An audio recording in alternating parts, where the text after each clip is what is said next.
जय हिंद दोस्तों, स्वागत है आपका अपने इस ऑनलाइन प्लेटफॉर्म एग्ज़ाम हब पे। आइए कुछ महत्वपूर्ण सवालों को लगाएंगे हम लोग। ये जो क्वेश्चन आंसर का सीरीज है पीटी 2023 को टारगेट करते हुए हम लोग चलेंगे।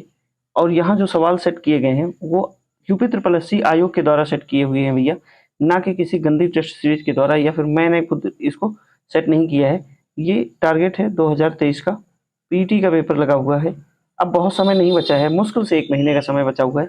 आप लोग भी जीके जीएस से संबंधित जो भी परेशानियां हैं उसको दूर कर सकते हैं। सिर्फ जो सिलेबस दिया गया है वहाँ से आप सिलेबस को पकड़ के लोशन पढ़ सकते हैं। अगर लोशन पढ़ लेंगे तो यकीन मानिए कि यहाँ से ज़्यादातर जीके जीएस के जो समस्या है वो आपका समाधान हो सकता है। जैसा कि ये देख लीजिए, आप पूछा है अंतर्राष्ट्रीय सीमा से संबंधित, भारत के पड़ोसी देश पूछा है और उनसे लगने वाली सीमाएं पूछा है, राज्य पूछा है। यही सबसे सवाल पूछेगा वो, बहुत डीप सवाल नहीं पूछेगा। आप अभी देखेंगे कि जो सवाल सेट किया गया है ये कैसे सेट किया गया है और ये यूपी ट्रिपल एस सी आयोग के द्वारा सेट किया गया है। ज़्यादातर सवाल के आंसर आपको लूसेंट में ही मिल जाएंगे, उसमें बहुत परेशान होने की ज़रूरत नहीं है। मैथ पे अच्छे से काम करिए, करंट अफेयर पढ़िए, वो ज़्यादा नंबर देने वाले हैं। और ये जो जीके जीएस का पोर्शन है इसमें 5-5 नंबर। हाँ, मॉडर्न हिस्ट्री जो इंडियन नेशनल मूवमेंट है उसको अच्छे से पढ़िए और ओवरऑल हिस्ट्री में 5 नंबर का आएगा। 10 नंबर के जो है इंडियन नेशनल मूवमेंट का जो वेटेज है वो रखा गया है। तो ये एक बहुत बड़ा टॉपिक है ना। कितना पढ़ेंगे, जीके जीएस में बहुत सारी चीजें हैं। आप लूसेंट पढ़ लीजिए, वही काम आएगा, बाकी और कुछ नहीं। और मैं ये उम्मीद कर सकता हूँ कि 25-30 दिन में अगर आपने पहले से लूसेंट थोड़ा सा पढ़ा है तो आप रिवाइज कर सकते हैं, चीज़ों को देख सकते हैं। और नहीं तो किताब पढ़ने का आप समय नहीं है, किताब पढ़ेंगे तो फिर दिक्कत हो जाएगी, फिर जो मेन पोर्शन है वो आपका गड़बड़ हो सकता है। इसी वजह से लूसेंट पढ़ते रहिए। करंट अफेयर का वेटेज भी ठीक ठाक है, करंट अफेयर 10 नंबर का आएगा तो उसको भी पढ़ते रहिए। यकीन मानिए कि अब आप लोग का कट ऑफ देख ही रहे हैं, कट ऑफ कितना ज़्यादा जा रहा है। अभी वीडियो का जो कट ऑफ निर्धारित हुआ है वो देख लीजिए, दंदरोगा का कट ऑफ निर्धारित हुआ है वो देख लीजिए, लेखपाल का कितना निर्धारित किया गया था वो देख लीजिए। तो आपको आइडिया लगेगा। ये मान के चलिए कि 75 प्लस अगर आप हैं, 75 प्लस, इससे कम तो नहीं होना चाहिए। इससे कम अगर रहे तो फिर दिक्कत होगी। कोई भी वैकेंसी आएगी उसमें आप लोग अपीयर नहीं हो पाएंगे, क्योंकि बहुत बड़ी वैकेंसी तो आनी नहीं है, छोटे छोटे पैकेट में तो वैकेंसी आ रही है। तो भैया कट ऑफ ज़्यादा जाएगी। इस वजह से कोशिश करिए, खुद प्रैक्टिस करिए, खुद पढ़िए, किताबों को पढ़िए, अच्छे से प्रैक्टिस सेट लगाइए, करंट अफेयर पढ़िए। तो उम्मीद है कि अच्छे नंबर आ सकते हैं। फिलहाल हम लोग यहाँ शुरुआत करेंगे। और अगर आप चैनल पर नए हैं तो चैनल को प्लीज़ सब्सक्राइब करिएगा और लाइक करिएगा। लाइक करने से क्या होता है, एक मोटिवेशन मिलता है कि हाँ भैया चलो लोग पसंद कर रहे हैं। चलिए इसको लगाइए सवाल। अच्छा, 2-3 सवाल करंट अफेयर से, 4 सवाल है, उसको भी थोड़ा सा देख लीजिए जो इंपॉर्टेंट है। जैसे बाघ स्थिति रिपोर्ट आई थी, तो बाघों की जो संख्या है वो कितनी है भारत में। और ये 3-4 सवाल हैं जिसका हम आंसर देखेंगे आगे। बाघों की जनसंख्या पूछा जा सकता है, बहुत इंपॉर्टेंट है। और कुछ जीआई टैग से संबंधित जो सवाल पूछे जाते हैं, पहला, भारत का पहला जीआई टैग किसके मिला है, तो दार्जिलिंग चाय को मिला है। बाघों की जनसंख्या की बात करें तो 3167, कितना, 3167 बाघ भारत में। वन स्थिति ये जो बाघों की जनगणना है उसके आधार पे मानी गई है 3167। और पूछा जाएगा सबसे ज्यादा कहाँ है, सर्वाधिक कहाँ है, मध्य प्रदेश में 526, कर्नाटक में 524 और उत्तराखंड में 442। ये 3 चीजें आप लोग याद रखिए। ये करंट अफेयर का मुद्दा है, इंपॉर्टेंट सवाल है, इस वजह से बता दिया जा रहा है। जीआई टैग से भी आप लोग देख लीजिएगा, पूछा जाता है जीआई टैग से सवाल। और कांगड़ा चाय है जिसे यूरोपीय आयोग का जो भौगोलिक संकेत है वो मिला है, कांगड़ा चाय कहाँ का है, तो आप बताएंगे कि हिमाचल प्रदेश का है, इसे जीआई टैग मिला है। तो ये कुछ सवाल हैं जो इंपॉर्टेंट है। फिलहाल हम जीके जीएस के कुछ महत्वपूर्ण सवालों को देखेंगे। कह रहा है निम्नलिखित में से कौन सा देश भारत के साथ सबसे लंबी अंतर्राष्ट्रीय सीमा साझा करता है। अब देखिए, भारत और उसके पड़ोसी देशों के बारे में अच्छे से सिलेबस में निर्धारित किया गया है। तो आप बताएंगे कि इसका एक ट्रिक है ना, बचपन में एमबीए किया। तो सबसे पहले बांग्लादेश, बांग्लादेश, फिर चीन, बांग्लादेश, फिर चीन, फिर पाकिस्तान, फिर नेपाल, नेपाल, फिर 55 में म्यांमार, सॉरी म्यांमार, उसके बाद फिर भूटान, अफगानिस्तान। सबसे ज़्यादा बांग्लादेश का है, जो अंतर्राष्ट्रीय सीमा है। बांग्लादेश का कितना है तो आप बताएंगे 4096.7 किलोमीटर, 4000 के आसपास है। ये नहीं पूछा जाता, बस ये पूछा जाता सबसे लंबी सीमा किसकी है, तो बांग्लादेश की है सर्वाधिक लंबी सीमा, और सबसे कम अफगानिस्तान। सबसे कम पूछे, सबसे कम किसके है, अफगानिस्तान की है। ये थोड़ा सा ध्यान रखिएगा, ये क्रम भी पूछा जाता है कई बार, आप लोग इसको भी नोट कर लीजिए। बांग्लादेश की राजधानी क्या है, बांग्लादेश की राजधानी है ढाका, भूटान की राजधानी है थिम्पू, नेपाल की राजधानी है काठमांडू। राज्य और राजधानी से भी सवाल पूछे गए हैं। चलिए अगला सवाल देखेंगे। क्वेश्चन कह रहा है निम्नलिखित में से कौन सी इजराइल की राजधानी है। अब इजराइल की राजधानी के बारे में पूछ दिया है, जेरूसलम, बगदाद और डबलिन। बताइए इसका जो राइट आंसर है क्या होगा, अथवा तो इनमें से कोई नहीं। इसका जो राइट आंसर है वो क्या होगा, इजराइल की राजधानी क्या है भैया, इजराइल की राजधानी है जेरूशलम। क्या है, जेरूशलम। अच्छा अगर बात करें बगदाद किसकी राजधानी है, बगदाद जो है इजराइल राजधानी इजराइल की राजधानी क्या है, Jerusalem. Baghdad Iraq, Iraq. Dublin की बात करें तो ये कहाँ है, आयरलैंड, आयरलैंड। टोक्यो का भी पूछा जा सकता है, टोक्यो का जापान है। काबुल अफगानिस्तान, चीन का बीजिंग।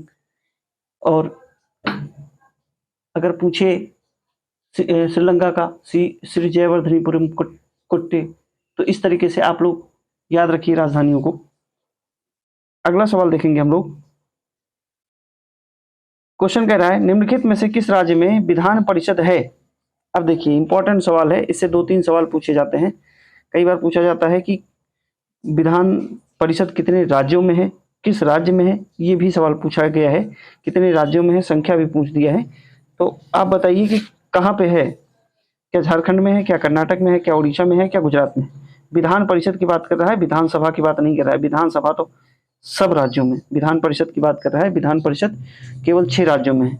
कितने राज्यों में, 6 राज्यों में है, 6 राज्यों में है। क्या भरोसा कि अगली बार इन चारों राज्यों से अलग पूछ दे, तो उन 6 राज्यों का नाम आप लोगों को पता होना चाहिए। तो इसमें पूछ रहा है कि निम्नलिखित में से विधान परिषद है, क्या झारखंड में है, उड़ीसा में, कर्नाटक में, गुजरात में। तो इसका जो राइट आंसर वो क्या होगा, B is the right answer. Karnataka में विधान परिषद है भैया। अच्छा और कहाँ कहाँ विधान परिषद है, तो आप बताएंगे यूपी, ये 6 हैं। ये कहाँ है 6 यूपी, यूपी हो गया। उसके बगल में है कौन, बिहार, बिहार हो गया। यूपी हो गया, बिहार हो गया। उसके बाद आप आ सकते हैं, थोड़ा सा नीचे आएंगे तो कर्नाटक है। कहाँ है, कर्नाटक अभी हमने देख ही लिया। उसके बाद कहाँ पे है, महाराष्ट्र में है, महाराष्ट्र में है। 1 2 3 4 महाराष्ट्र हो गया। आंध्र प्रदेश हो गया, आंध्र प्रदेश हो गया, आंध्र प्रदेश हो गया। और तेलंगाना हो गया, तेलंगाना हो गया। इन 6 राज्यों में विधान परिषद वर्तमान समय में है। तो ये पूछा है कहाँ पे है, झारखंड में नहीं है, उड़ीसा में नहीं है, गुजरात में भी नहीं है। तो इसको आप लोग याद कर सकते हैं। चलिए अगला सवाल देखेंगे हम लोग। क्वेश्चन कह रहा है किस दिन को भारतीय वायुसेना दिवस के रूप में मनाया जाता है। क्या 8 फरवरी है, 8 सितंबर है, 8 अक्टूबर है, 8 नवंबर है। तो ये जान लीजिए थोड़ा सा कि भारतीय वायुसेना दिवस कब मनाया जाता है। तो इसकी स्थापना जो हुई थी वो 8 अक्टूबर, कब, 8 अक्टूबर 1932 को अंग्रेजों के समय में हुई थी। और इसी वजह से इसे 8 अक्टूबर को वायुसेना दिवस के रूप में मनाया जाता है। तो इसका जो राइट आंसर है वो क्या होगा, C is the right answer, C is the right answer. अगला सवाल देखेंगे हम लोग। क्वेश्चन कह रहा है निम्नलिखित में से किसे भारत का स्कॉटलैंड कहा जाता है। Very very important question. बताइए, कई सवाल यहाँ से पूछे जाते हैं। भारत का स्कॉटलैंड किसे कहा जाता है, उसके बाद समुद्र की रानी किसे कहा जाता है। इस तरीके से सवाल जो बनते हैं वो आप लोगों को याद होने चाहिए। कह रहा है निम्नलिखित में से कौन भारत का स्कॉटलैंड कहा जाता है? तो आप बताएंगे भैया क्या है? कुर्ग है, श्रीनगर है, मसूरी है, दार्जिलिंग है। तो इसका जो राइट आंसर है वो क्या होगा? A is the right answer. Bharat का स्कॉटलैंड किसे कहा जाता है? कुर्ग को कहा जाता है। क्यों ऐसा कहा जाता है? सौंदर्य की सभ्यता के कारण ऐसा इस कुर्ग को कहा जाता है। क्यों कहा जाता है? सुंदरता यहाँ पे काफ़ी ज़्यादा पाई जाती है, या सौंदर्य जो नेचर है उसकी सुंदरता के कारण भारत का स्कॉटलैंड कहा जाता है। अच्छा, अगर बात करेगा मसूरी की, है ना, मसूरी अगर पूछे आपसे भारत का स्विट्जरलैंड, भारत का स्विट्जरलैंड पूछे तो आप क्या बताएंगे? शिलांग या कश्मीर अगर होगा ऑप्शन में तो आप बताएंगे कश्मीर। और अगर बात करेगा, 3-4 सवाल यहाँ से बनते हैं, जैसे गुलाबी नगर तथा भारत का पेरिस, जयपुर, राजस्थान का शिमला, माउंट आबू, कोयम्बटूर को क्या कहा जाता है? दक्षिण भारत का मैनचेस्टर, उत्तर भारत का मैनचेस्टर पूछे तो कानपुर को कहा जाता है, भारत का बोस्टक अहमदाबाद को कहा जाता है, पूर्व का स्कॉटलैंड मेघालय को कहा जाता है, राजस्थान का हृदय जैसा अजमेर को कहा जाता है। राजस्थान का हृदय किसे कहा जाता है? अजमेर को कहा जाता है। पूर्व का वेनिस कोच्चि को कहा जाता है। कोचीन को ही अरब सागर की रानी कहा जाता है। भारत का प्रवेश द्वार अथवा या फिर 7 टापुओं का शहर मुंबई को कहा जाता है। भारत का रूर किसे कहा जाता है? झारखंड को कहा जाता है। खनिज संसाधनों की प्रचुरता के कारण से भारत का रूर कहा जाता है किसे? झारखंड को। तो इतनी चीजें आप लोग याद रखिएगा। भारत का स्कॉटलैंड किसे कहा जाता है? कुर्ग को कहा जाता है। चीजें जो बताई जा रही हैं सिर्फ आप उसको सुनते चलिए और एक जगह नोट करते रहिए, क्योंकि सारी चीजें लिखना संभव नहीं है भैया। अगला सवाल देखेंगे। क्वेश्चन कह रहा है निम्नलिखित में से 2014 में बनाया गया भारत का 29वां राज्य है। 2014 की बात कर रहा है, 2014 में कौन सा राज्य बनाया गया था? तो आप बताइए तेलंगाना, झारखंड, उत्तराखंड और सिक्किम। 2014 में कौन सा राज्य बना है भैया? तो A is the right answer, Telangana. Telangana जो है ये कब बना है? 2 जून 2014 को। कब? 2 जून 2014 को तेलंगाना की स्थापना हुई थी। तो उस समय ये 29वां राज्य बना था, 29वां राज्य बना था। लेकिन वर्तमान में 28 राज्य हैं। वर्तमान में अगर पूछे, वर्तमान में भारत में कितने राज्य हैं? 28 राज्य हैं, 28 राज्य हैं और 8 यूनियन टेरिटरी हैं। कितने हैं? यूटी। क्योंकि अंडमान वो दादर नागर हवेली दमन दीव, इसको दोनों को एक करके दोनों को मर्ज कर दिया गया है और एक यूटी बनाया गया है। दादर नागर हवेली और दमन दीव को एक कर दिया गया है। तो इस वजह से पहले जब जम्मू कश्मीर यूटी बना था तो उसको जो है 9 हो गए थे, लद्दाख और जम्मू कश्मीर को अलग करके तब 9 यूटी थे। बाद में इसे 19 में दादर नागर हवेली और दमन दीव को करके एक कर दिया गया, यानी कि 9 में से 2 को एक कर देंगे तो 8 बचेगा। इस वजह से 8 यूटी हैं और 28 राज्य हैं वर्तमान में। झारखंड कब बना है? झारखंड भारत का राज्य कब बना है? तो ये बना है सन 2000, सन 2000 में। और उत्तराखंड कब बना है? 1 नवंबर, 9 नवंबर और 15 नवंबर। झारखंड, उत्तराखंड ये राज्य बने थे 2000 में और 2014 में तेलंगाना बना है। तो वर्तमान में 28 राज्य, 8 केंद्र शासित प्रदेश हैं। इतनी चीजें आप लोग यहाँ से याद रख सकते हैं। अगला सवाल देखेंगे। कह रहे हैं निम्नलिखित में से किस व्यक्ति ने प्रसिद्ध पुस्तक the story of my experiment with truth लिखा है? किसने लिखा है? महर्षि दयानंद सरस्वती ने, जवाहरलाल नेहरू ने, महात्मा गांधी ने, सरदार वल्लभ भाई पटेल ने। बताइए किसने लिखा है भैया? दयानंद सरस्वती की पुस्तक जो है वो क्या है? दयानंद सरस्वती की है सत्यार्थ प्रकाश। कौन सी है? सत्यार्थ प्रकाश। जवाहरलाल नेहरू की कौन सी पुस्तक है? Discovery of India, discovery of India. Mahatma Gandhi की कौन सी है? तो यही है, my struggle with experiment, my story of my experiment with truth. और सरदार वल्लभ भाई पटेल, सरदार वल्लभ भाई पटेल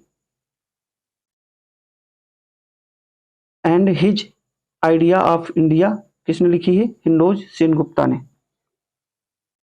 तो इसका जो राइट आंसर है वो क्या होगा? C is the right answer. C is the right answer. Satyarth Prakash important है। जवाहरलाल नेहरू की जो पुस्तक है कौन सी? डिस्कवरी ऑफ इंडिया, ये भी इंपॉर्टेंट है।